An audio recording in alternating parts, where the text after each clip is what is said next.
하나님 말씀을 보도록 하겠습니다. 하나님께서 오늘 우리에게 주시는 말씀은 창세기 6장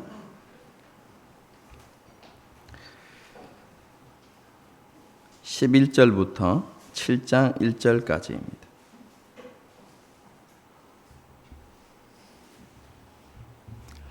창세기 6장 11절에서 7장 1절까지 말씀입니다. 한 절씩 교독하시겠습니다. 제가 한 절 읽고 여러분이 한 절 읽고 하겠습니다. 제가 먼저 읽습니다. 그때에 온 땅이 하나님 앞에 부패하여 포악함이 땅에 가득한지라. 보신즉 땅이 부패하였으니 이는 땅에서 모든 혈육 있는 자의 행위가 부패함이었더라.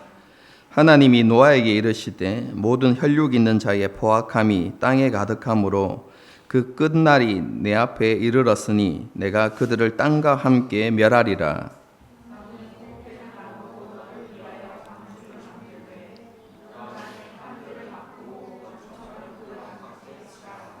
내가 만들 방주는 이러하니 그 길이는 300규빗, 너비는 50규빗, 높이는 30규빗이라.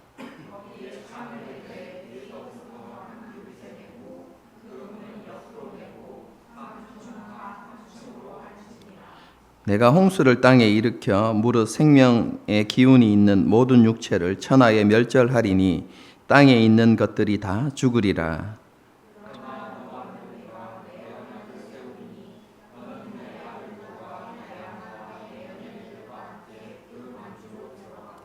혈육 있는 모든 생물을 너는 각기 암수 한 쌍씩 방주로 이끌어 너와 함께 생명을 보존하게 하되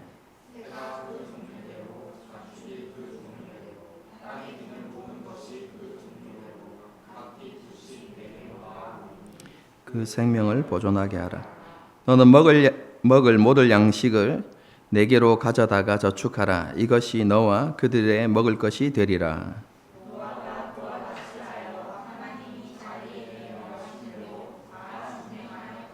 함께 읽겠습니다. 여호와께서 노아에게 이르시되 너와 내 온 집은 방주로 들어가라. 이 세대에서 내가 내 앞에 의로움을 내가 보았음이니라. 아멘.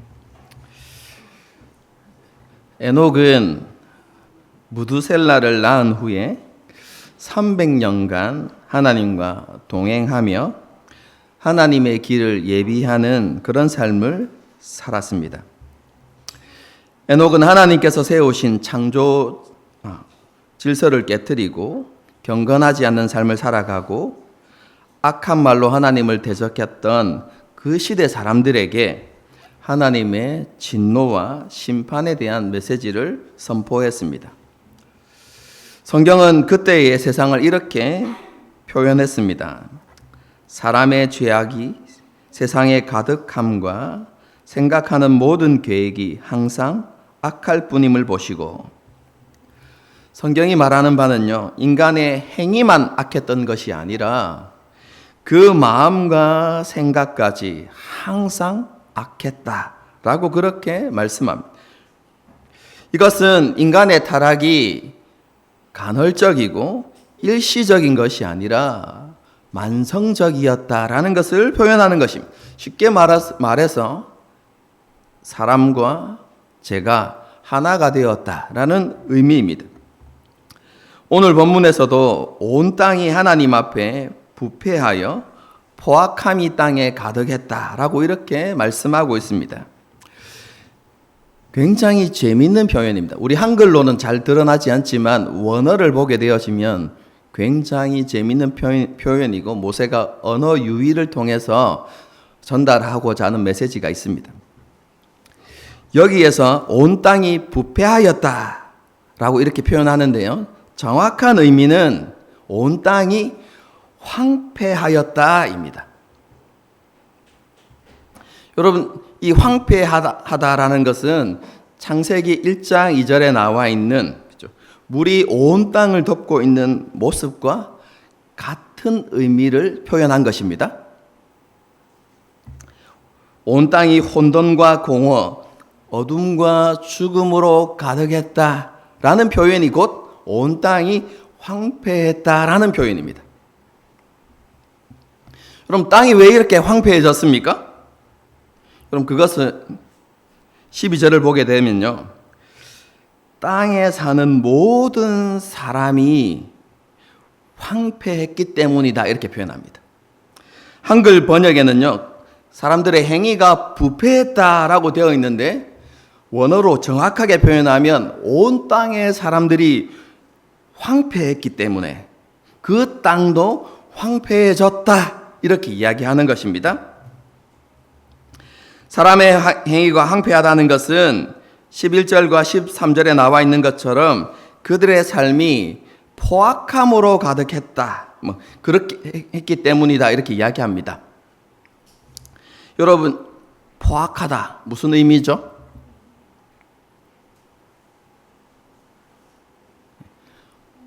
포악하다, 폭력적이다, 악하고 폭력적이다, 이런 여러분 개념이지만 원어의 개념은 그런 의미가 아니라 무법하다라는 개념입니다.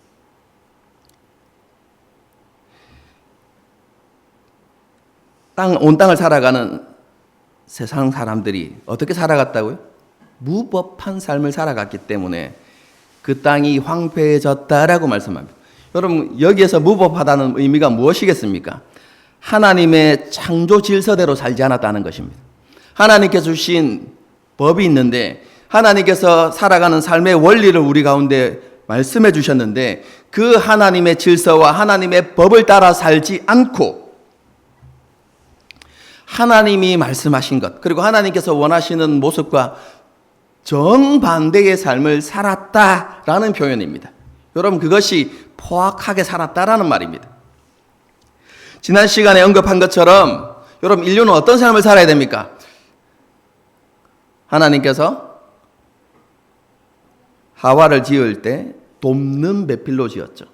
그래서 모든 사람들이 서로를 도와서 온전한 연합을 이루는 삶을 살아가야 하는 것이 인류의 모습입니다. 여러분, 그런데 그렇게 살지 않고 힘을 가진 자, 권세를 가진 자 중심이 되어진 세상, 그래서 그들이 힘과 권세를 가지고 자기 욕심과 욕망을 마음대로 실현하면서 살아가는 그런 악한 세상이 되어버렸다는 것입니다.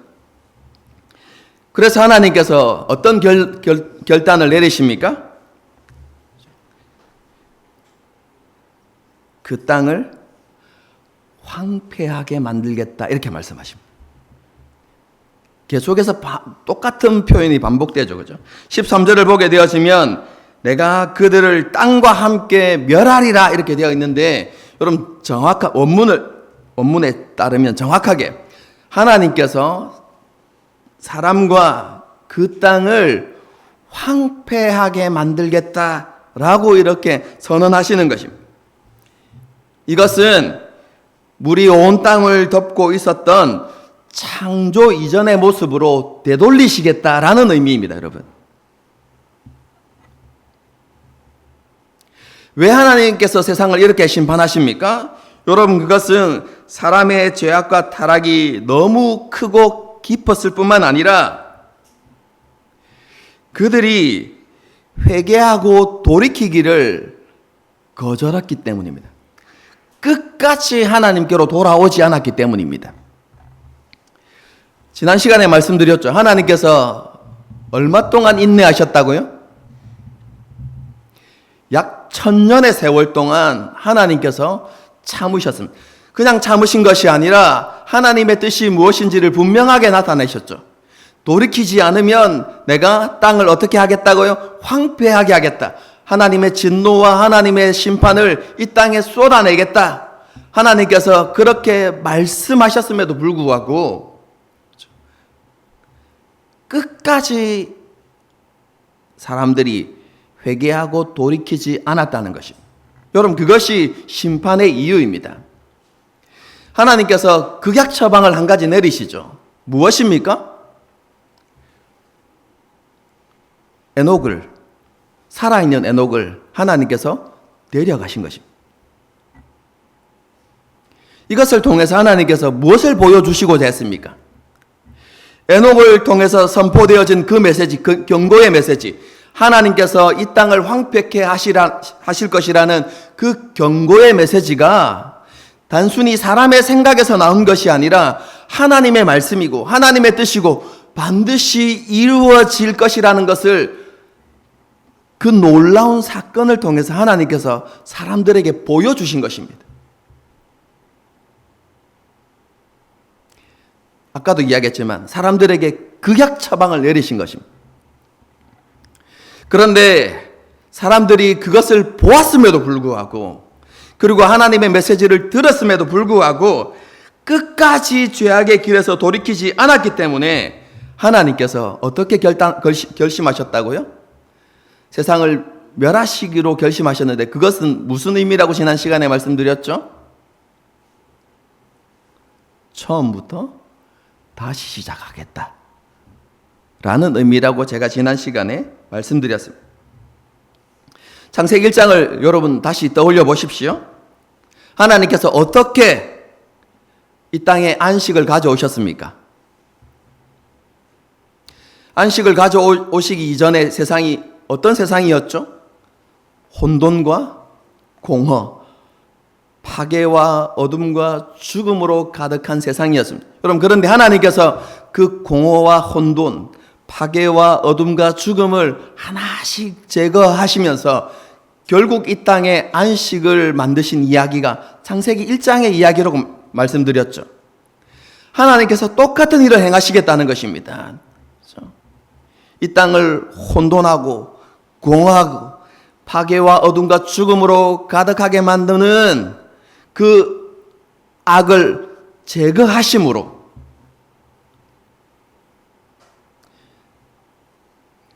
중요한 표현입니다. 그 모든 악을 제거하심으로 하나님께서 새로운 창조를 시작하시고 이 땅에 다시 안식을 가져오게 하시겠다라는 결단이 바로 노아 홍수입니다, 여러분. 그래서 노아 홍수는 창세기 1장의 반복입니다, 여러분. 그리고 여러분들이 이제 성경을 보는 눈이 열리면 이것이 예수 그리스도를 통해서 이루어질 놀라운 하나님의 구원과 안식을 가리키고 있다라는 것을 여러분들이 이해하게 됩니다. 그래서 성경은 창세기부터 요한계시록까지 일관된 이야기를 하고 있습니다. 우리가 이제 여러분 열심히 배워서 그런 하나님 성경의 메시지를 꿰뚫어 볼 수 있는 여러분 그런 시각을 가질 수 있어야 하는 것이죠. 하나님께서는 그렇죠? 홍수를 이 땅에 일으켜서 모든 것을 멸하심으로 온 땅을 새롭게 하시겠다라고 그렇게 결단하신 것이죠. 이렇게 온 세상과 사람들을 향한 하나님의 맹렬한 진노가 선포되는 이때에 다시 한번 하나님의 자비와 긍휼이 나타납니다. 18절에서 20절까지의 말씀입니다. 보겠습니다. 그러나 너와는 내가 내 언약을 세우리니 너는 내 아들들과 내 아내와 내 며느리들과 함께 그 방주로 들어가고 혈육 있는 모든 생물을 너는 각기 암수 한 쌍씩 방주로 이끌어들여 너와 함께 생명을 보존하게 하되 새가 그 종류대로 가축이 그 종류대로 땅에 기는 모든 것이 그 종류대로 각기 둘씩 내게로 나아오리니 그 생명을 보존하게 하라. 하나님께서는 노아와 그의 가족들 그리고 온 땅에 사는 모든 생물을 위한 구원의 길을 예비해 주시죠. 여러분 그것이 무엇입니까? 방주입니다. 여러분 구약에서 방주 제작이 몇 번 있었을까요?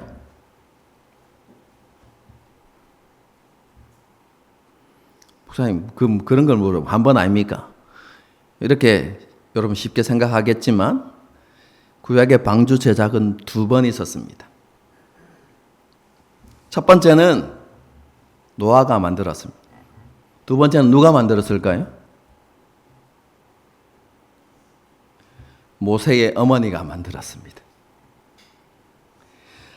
한글 우리 번역에는 갈대 상자를 만들었다 이렇게 되어 있죠.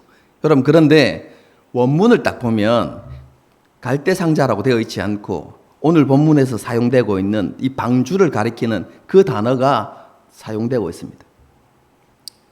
왜냐하면 이 방주와 갈대 상자가 같은 의미, 같은 교훈을 우리에게 전달해 주기 때문에 그렇습니다. 여러분, 두 방주의 유사점이 있죠. 뭡니까? 나무로 만들어서 역청을 바르죠. 그리고 그 방주는 무엇과 관련이 있습니까? 물과 관련이 있죠.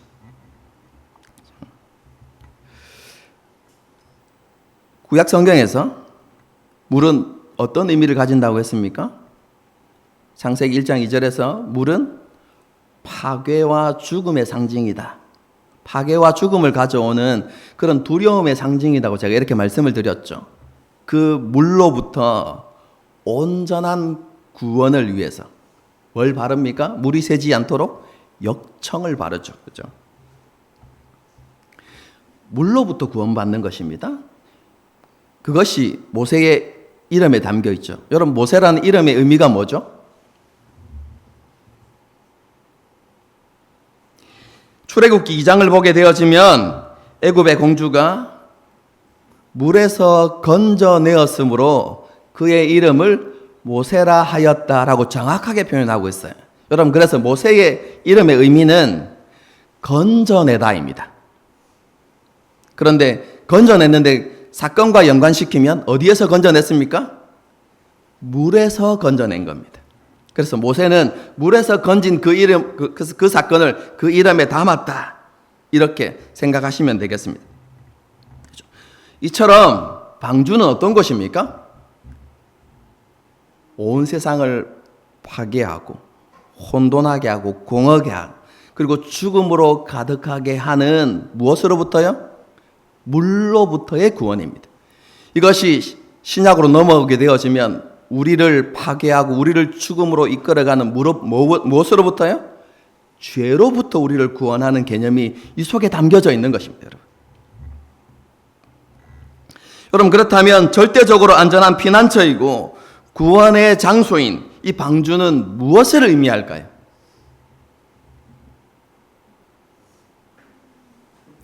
예수 그리스도를 의미합니다.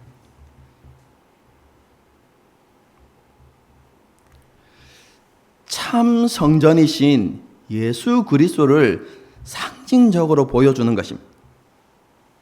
여러분, 우리가 받은 구원을 성경에서 어떻게 표현하죠?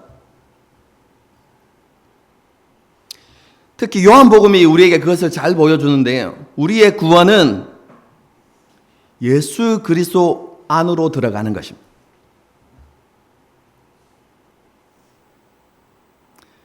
여러분, 요한복음 13장부터 17장까지 내용을 잘 읽어보십시오. 우리가 예수 그리스도를 온전히 믿게 되어졌을 때 우리에게 일어나는 놀라운 일이 무엇입니까? 우리가 예수 그리스도 안에, 그리스도가 우리 안에, 우리가 하나님 안에, 하나님이 우리 안에 거하시는 역사가 우리 가운데 일어나죠. 여러분, 그것이 구원입니다, 여러분. 요한복음 15장에서는 그것을 이렇게 표현하죠. 우리가 포도나무이신 예수님께 접붙임을 당하면, 그리스도 안에 있으면 이렇게 표현하는 것이죠. 성경은 끊임없이 우리가 그리스도 안으로 들어가는 것을, 그렇죠? 구원이라고 이야기합니다. 우리가 그리스도 안에 있을 때 어떤 일들이 일어납니까? 우리는 하나님의 자녀로서 특권을 누리며 살아가게 되죠. 왕이신 하나님의 통치와 아버지 되신 하나님의 보호하심과 인도하심과 채우심 가운데서, 그렇죠? 하나님의 자녀로서 그렇게 살아가게 되는 것입니다. 여러분, 이런 구원의 삶을 보여주는 것이 무엇입니까? 방주 안으로 들어가는 것입니다.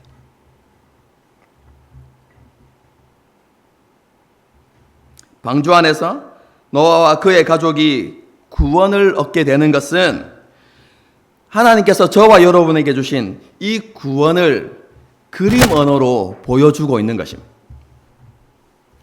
그것뿐만 아니라 이 노아의 방주는요, 성전과 에덴 동산을 가리키는 것이기도 합니다. 하나님께서 노아에게 방주의 크기와 구조를 말씀해 주시고 그것을 만들라고 하시는 것과 평행을 이룬 여러분 사건이 무엇입니까? 하나님께서 모세에게 성막의 크기와 구조를 보여주시고 그것을 만들라고 하시는 그 말씀과 평행을 이루는 것입니다. 그뿐만 아니라 여러분 방주는 3중 구조를 가지고 있죠. 3층으로 이루어졌단 말입니다. 여러분 이 3중 구조가 무엇을 보여줍니까? 성막의 구조를 보여줍니다. 성막의 구조와 일치하는 것이죠. 성막이 어떻게 되어 있죠? 뜰과 내성소와 지성소 이렇게 구분되어져 있죠. 쉽게 말해서요, 방주 제작은요 성막 제작의 축소판이다. 여러분 이렇게 보시면 됩니다. 오늘 설교가 좀 어렵습니까? 네, 좀 잘 따라오셔야 됩니다. 그렇다면 출애굽한 이스라엘 백성들에게 성막은 어떤 의미죠?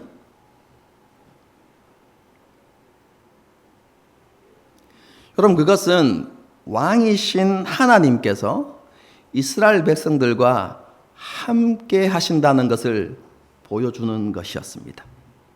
하나님이 중심에 계시죠. 성막 가운데 계십니다. 여러분 그러면 그 성막을 중심으로 동서남북으로 이스라엘 백성들이 뭘 칩니까? 진영을 갖추죠. 여러분 이것은 그 진영은 이스라엘 백성들이 하나님의 통치와 보호하심 안에서 살아가고 있음을 보여주는 것입니다. 여러분 그래서 이 개념에서 진영 밖으로 쫓겨난다는 개념이 하나님으로부터 멀어지는 것, 하나님으로부터 분리되어지는 것, 죽음이라는 개념이 나타나죠. 여러분 그래서 이 진영 밖으로 쫓겨나는 것은 아담과 하와가 어디에서 쫓겨나는 것과 같습니까? 에덴 동산에서 쫓겨나는 것과 같습니다. 여러분 에덴 동산의 삶이 어떤 삶이었습니까? 에덴 동산 중심에 하나님의 임재가 있는, 그죠? 그래서 에덴 동산이 성전임을 상징적으로 보여준다고 했죠. 왕이신 하나님이 계신 그곳에서 하나님의 보호하심과 통치 가운데서 살아가는 삶의 모습을 보여주는 것이 에덴 동산의 모습이고요. 성막을 중심으로 진영을 이루고 살아가는 이스라엘 백성들의 모습이 하나님의 통치와 보호하심 가운데서 살아가는 것을 분명하게 보여주는 것이죠.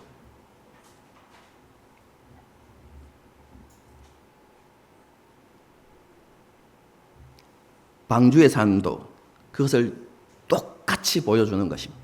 여러분 그래서 방주가 성전을 가리키기도 하고 에덴 동산을 가리키기도 하고 나중에는 우리가 예수 그리스도 안에서 살아가는 삶이고, 여러분 그것이 더 확장되어지면 우리가 하나님 나라의 백성으로서 살아가는 삶의 모습으로 확장되어 나타나는 것입니다.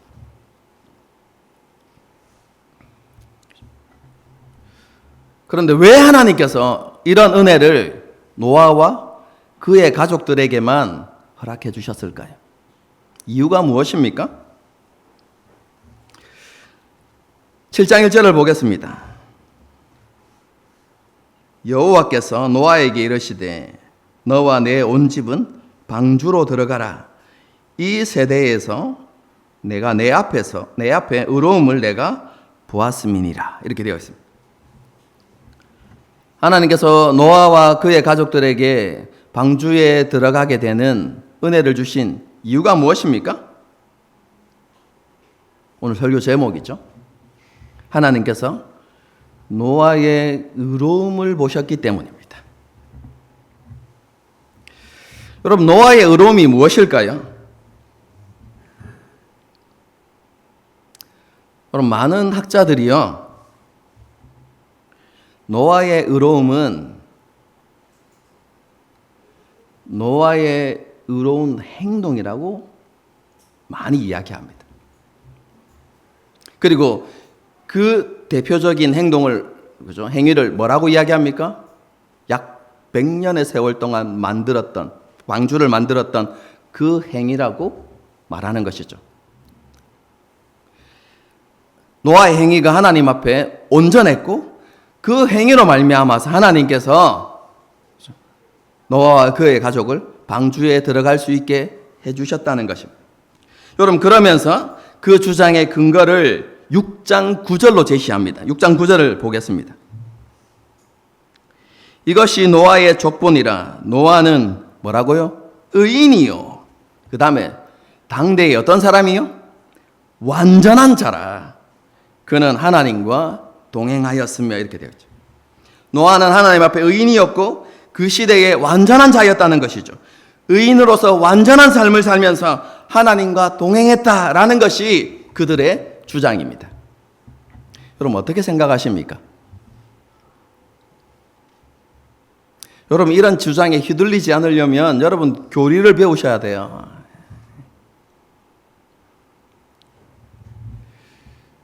아무것도 보이지 않는 상황 속에서 하나님의 말씀을 신뢰하고 약 100년의 세월 동안 방주를 만든 것은요, 참으로 대단한 일입니다, 여러분. 그리고 칭찬받을 만한 여러분 일이죠. 여러분, 그런데 의로운 이런 의로움이 하나님께 의롭다 인정함을 받는 것이 이런 행위로 말미암았다고 주장한다면 여러분, 이것은 성경이 가르치는 진리와 맞지 않습니다, 여러분. 여러분, 성경이 우리에게 가르치는 진리가 무엇이죠? 행위로 하나님 앞에 의롭다함을 받을 육체가 없다는 것입니다. 로마서 3장 10절이 무엇을 이야기합니까? 의인은 없나니. 노아 빼고 없다 이렇게 말하지 않죠. 의인은 없나니 하나도 없으며. 로마서 3장 23절은 무엇을 이야기합니까? 모든 사람이 죄를 범하였음에, 노아 빼고가 아니라 모든 사람이 죄를 범하였음에 어디에 이르지 못했다고요? 하나님의 영광에 이르지 못했다는. 여러분, 이것은 구원에 이르지 못했다는 것이고 하나님이 말씀하시는 의의 기준에 이르지 못했다는 것입니다. 단 한 사람도. 여러분, 그렇기 때문에 노아가 행위로 하나님 앞에 의롭다함을 받았다는 견해는 우리가 받아들일 수 없습니다, 여러분. 여러분, 그렇다면 하나님께서 보신 노아의 의로움은 무엇이겠습니까? 믿음입니다.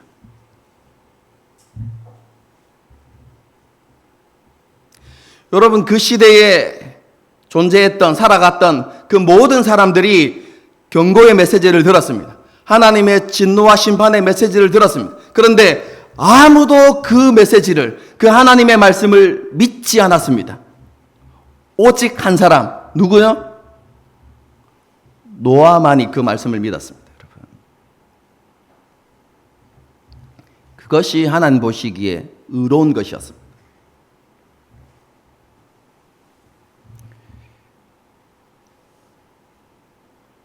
그리고 아무것도 보이지 않는 상황 속에서 100년 동안, 약 100년의 세월 동안 방주를 만든 것은 노아가 하나님의 경고의 말씀을 확실하게 믿었다는 것을 분명하게 보여주는 증거이죠. 여러분, 믿었기 때문에 만든 겁니다, 여러분.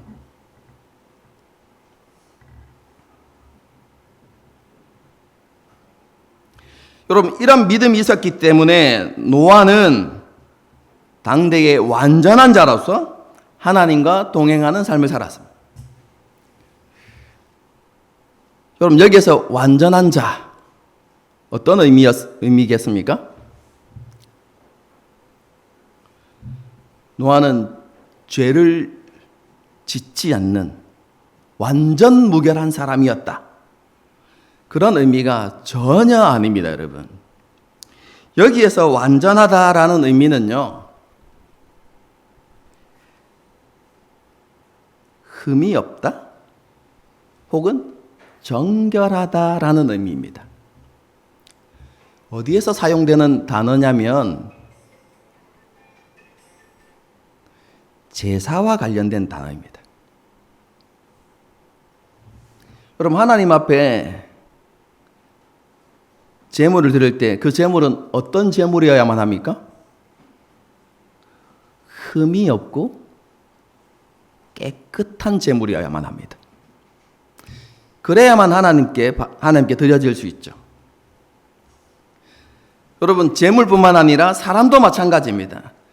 어떤 사람이 하나님 앞에 나와서 제사 드릴 수 있습니까?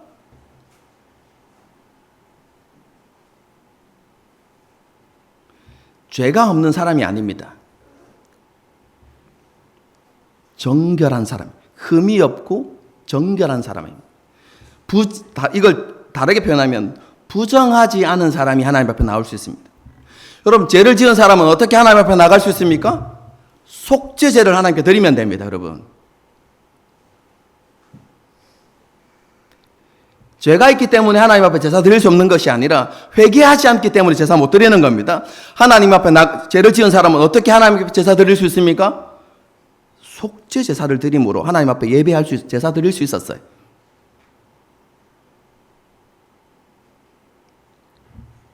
그런데 부정한 사람은 하나님 앞에 제사 드릴 수 없었습니다. 이 부정한 개념은요, 죄와 다른 개념입니다. 여러분, 하나님께서 부정하다고 이렇게 정해놓으신 것들이 있죠. 그게 뭡니까? 예를 들면 시체나 오염되어진 것. 그렇죠? 집 같은 경우에는 곰팡이가 이렇게 집에 가득 차 있으면 그건 부정한 집이거든요. 이렇게 부정한 것을 만지면 그 사람도 부정하게 되어서 하나님 앞에 나갈 수 없습니다. 그래서 이 사람이 하나님 앞에 제사 드리려고 하면 어떻게 됩니까? 정결 예식을 행해야 됩니다. 그리고 일정한 기간이 지나면 그 사람이 정결하게 되어서 다시 하나님 앞에 예배 드릴 수 있는 것이거든요. 여러분, 여기에서 그가 완전한 자였다라는 것은 쉽게 이야기하면 그가 부정해지지 않기 위해서 자신의 정결함을 위해서 늘 노력했다라는 의미입니다, 여러분. 이것은 그렇죠, 여러분, 다르게 긍정적으로 표현하면 그는 예배자였다라는 말입니다, 여러분.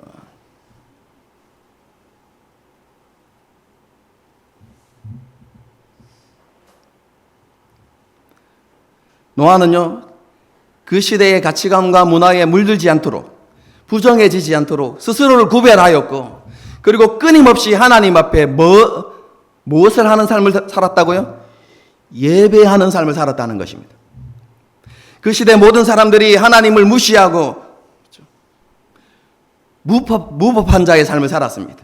하나님과 관계없는 삶을 살았습니다. 여러분, 그런데 노아만이 그렇게 무법한 자의 삶을 살지 않고 하나님을 예배하는 삶을 살았다는 것입니다. 여러분, 이후에 나오는 그들이 하나님의 사람들, 믿음의 사람들이 제단을 쌓고 여호와의 이름을 불렀던 것처럼 노아가 그런 삶을 살았다라는 의미가 바로 완전한 자로서 살았다라는 의미입니다, 여러분.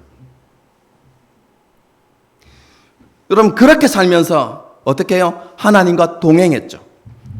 하나님과 동행했다는 말은 무슨 의미라고 말씀드렸죠? 지난 주일에 설교했는데, 지난주가 아니군요. 에녹 할 때 설교했죠. 주님의 길을 예비하는 삶을 살았다는 것입니다.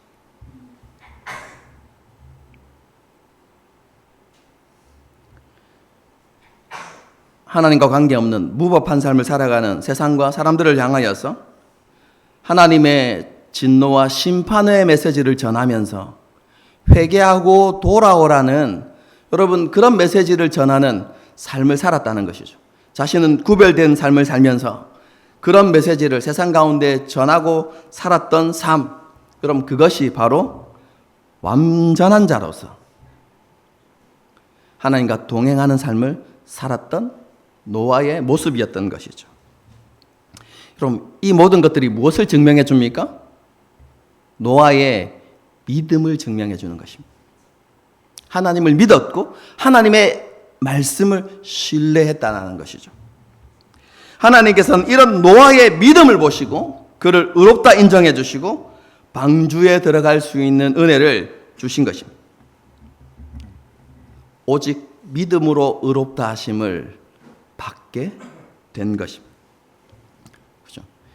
믿음으로 구원받는다는 진리를 노아도 정확하게 보여주는 것이죠. 여러분, 그런데 주의해야 될 점이 있습니다. 믿음으로 의롭다함을 받는다, 믿음으로 구원을 받는다라고 이야기할 때 믿음은 수단을 이야기하는 것이지 조건이나 공로가 된다는 의미가 아닙니다, 여러분. 쉽게 설명드리면 우리 자신이 그죠? 믿기로 선택한 그 행위가 조건이 되거나 공로가 되어서 우리가 구원을 받는다는 의미가 전혀 아니라는 의미입니다. 여러분, 믿기로 선택한 것 때문에 우리가 의롭다함을 받습니까? 믿음을 선택한 것 때문에 우리가 거룩해지는 것입니까? 그 행위 때문에 우리가 의로워지거나 거룩해지는 게 아닙니다.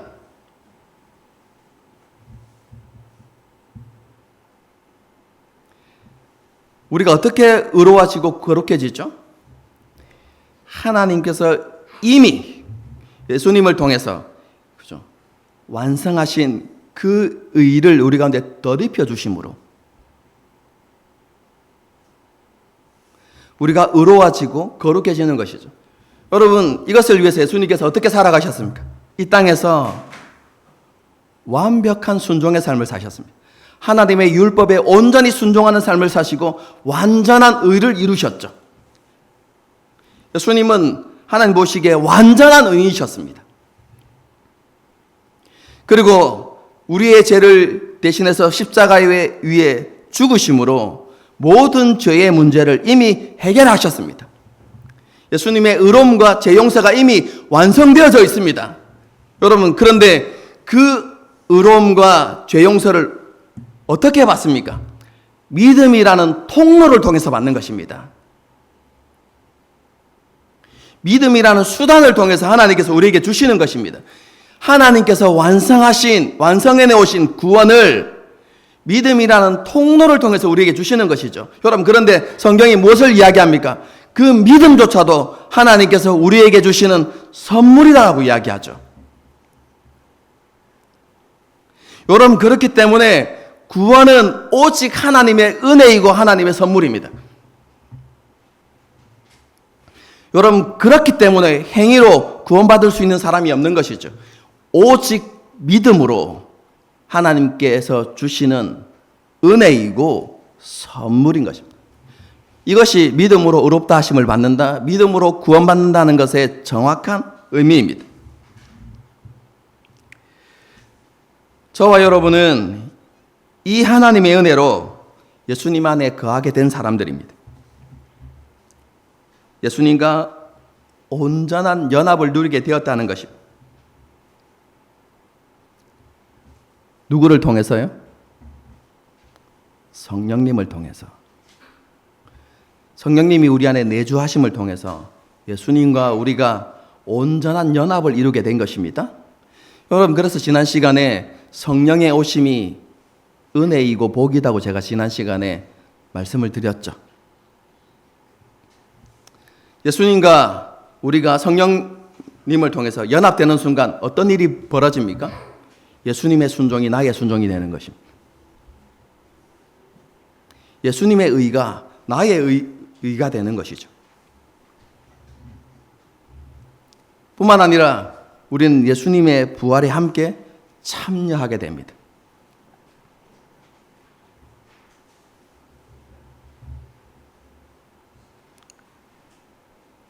이것이 우리에게 주시는 구원의 은혜인데요. 여러분, 우리가 이 은혜가 얼마나 귀한 것인지, 그리고 얼마나 큰 것인지를 우리가 깊이 깨달아야만 합니다. 그리고 그 은혜에 감사하면서 살아갈 수 있어야 하는 것이죠. 정말 우리 안에 구원의 감격과 구원에 대한 감사가 우리 가운데 정말로 회복되어져야만 합니다. 그리고 그 하나님의 은혜와 사랑에 감동되어서 노아와 같은 삶을 살아갈 수 있어야 하는 것이죠.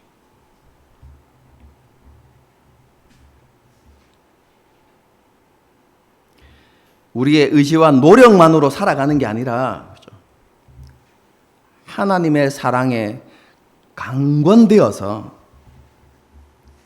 하나님 앞에 온전한 예배를 드리고 삶의 자리에서는 우리 자신을 산제물로 드리는 그런 삶을 살아갈 수 있어야 하는 것이죠. 노아처럼 예배자의 삶을 살아갈 수 있어야 하는 것입니다. 그뿐만 아니라 이 세상의 문화와 가치관을 따르지 않는 구별된 삶을 통해서 우리 안에 있는 믿음과 소망을 세상 가운데 보여줄 줄 아는 여러분 그런 삶을 살아가야 하는 것이죠. 다시 오실 주님을 예비하는 삶, 그런 삶을 살아갈 수 있어야 하는 것이죠. 여러분 베드로는요 이 진리를 이렇게 설명합니다. 조금 어려운데요. 그래도 여러분들이 성경 전체를 보는 눈이 이렇게 열려야 하니까 말씀을 드리도록 하겠습니다. 제가 성경 구절을 하나 읽어드리겠습니다.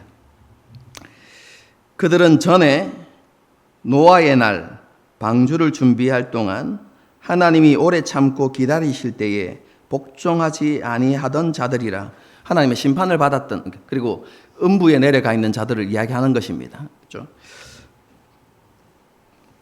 방주에서 물로 말미암아, 물에서부터라는 의미인데요. 물에서부터 구원을 얻은 자가 몇 명뿐이니 겨우 8분이라. 물은 예수 그리스도께서 부활하심으로 말미암아 이제 너희를 구원하는 표현이 곧 세례라. 이는 육체의 더러운 것을 제하여 버림이 아니요 하나님을 향한 선한 양심의 강군이라. 이렇게 되어 있습니다. 여러분 이걸 다 이제 강의하려고 하면 좀 다시 처음부터 이제 1시간 설교해야 되고요. 결론만 말씀드리면 이런 의미입니다. 우리가 받는 세례, 이 세례가 물로부터 우리를 건져내시는 하나님의 구원을 상징적으로 보여준다는 것입니다. 여러분, 유대인의 세례는 그렇죠? 우리는 어떻게 합니까? 이제 성령의 임재를 강조하기 위해서 우리는 그렇죠? 물을 적셔서 머리에 이렇게 3번 뿌리죠. 여러분, 그런데 유대인의 세례는 그렇지 않고 어떻게 합니까? 물에 완전히 잠겼다가 딱 일어나는 거거든요. 여러분, 그게 세례입니다. 이것은 죽음에서, 여러분, 물에 완전히 잠기는 것, 뭐 떠올려야 됩니까? 창세기 1장 2절, 노아의 홍수 떠올리셔야 됩니다. 죽음으로부터, 혼돈과 공허로부터, 파괴와 어둠과 죽음으로부터 다시 사는 것을 상징적으로 보여주는 게 세례입니다. 여러분, 이것이 물에서부터 건져내는 여러분, 그 사건을 보여주는 것이죠. 노아의 사건을 보여주는 것이고요. 심지어는 사도 바울은 무엇을 이야기하냐면 이스라엘 백성들이 어디를 건넙니까? 홍수, 물을 건너는 사건. 여러분, 이 홍수를 건너는 사건을 세례라고 이야기하거든요. 여러분, 성경의 메시지가 일관되죠, 여러분. 모순이 없습니다, 여러분. 하나님의 말씀이기 때문에. 어쨌든 이 세례는 무엇을 보여준다고요? 죽었다가 다시 살아나는 것을 보여주는 것입니다. 물로부터 우리가 구원함을 얻었다라는 것을 보여주는 것이 세례입니다. 그러면서 베드로가 뭘 이야기하는 거냐면, 이렇게 여러분들이 물에 잠겼다가 일어나는 것은 몸에 있는 더러운 것을 씻어내는 행위가 아닙니다. 그것은 다시 하나님을 향해서 살아났다라는 것을 보여주는 것입니다.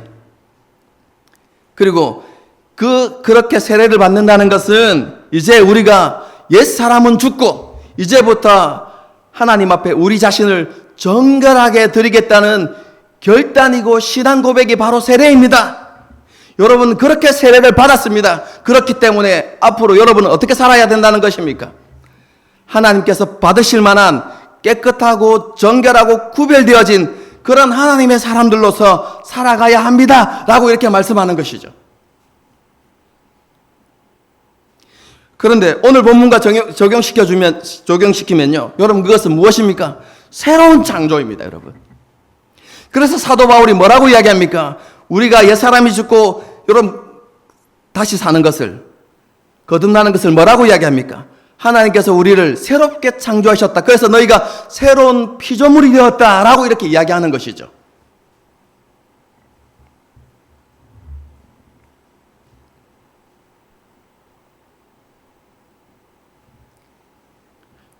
우리가 물로도 세례 받았지만 여러분 그 세례는 우리가 성령으로 세례 받았다는 것을 가시적으로 보여주는 것에 불과합니다. 우리는 물로 세례를 받은 사람들이 아니라 성령님으로 세례를 받은 사람들입니다. 그래서 옛자는 죽고 이제 하나님 앞에서 새로운 피조물로서 여러분 하나님 앞에 재창조되어진 것이죠. 여러분 그렇다면 우리가 어떤 삶을 살아가야 합니까? 세례가 보여주는 결단과 신앙 고백이 무엇이라고요?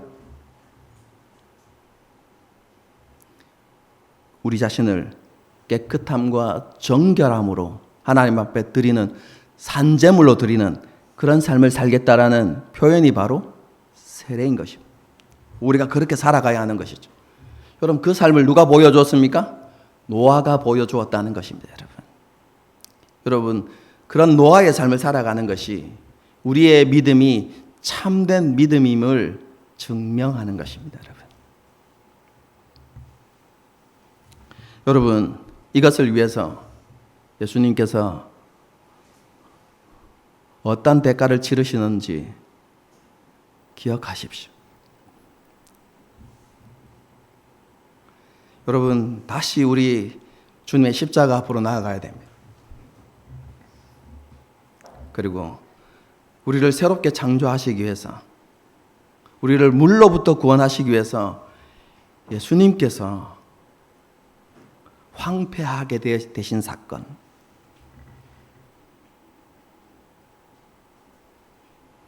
여러분 그 사건 앞에서 하나님께서 우리에게 보여주신 그 은혜와 사랑이 무엇인지를 여러분 다시 한번 깨닫고 마음에 새기고 우리 안에 구원에 대한 감격이 회복되어져야 되고 주님을 향한 처음 마음, 처음 사랑이 회복되어져야 하는 것이죠.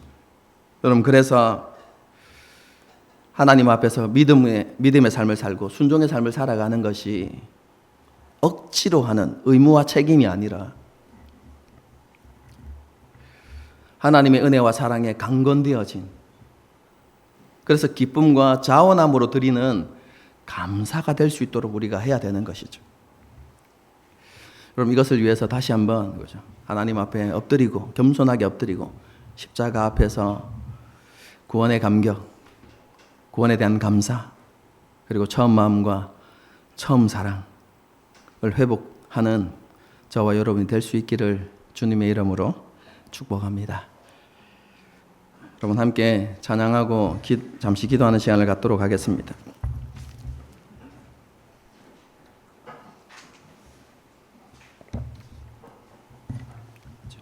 여러분 우리의 구원은 하나님의 은혜입니다. 그렇죠?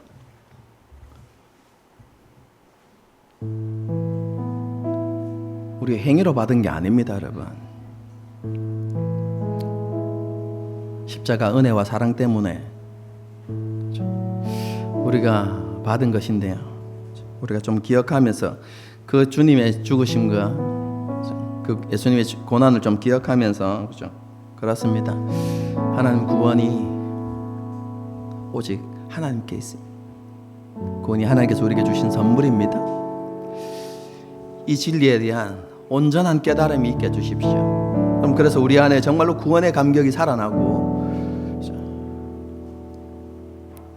우리 안에 주님을 향한 처음 사랑이 회복되어진 은혜가 우리 가운데 좀 있게 해주십시오. 여러분 그런 귀한 결단을 가지고 이 찬양을 부르고 그리고 그 이후에 함께 기도하는 시간을 갖도록 하겠습니다. 찬양하시겠습니다.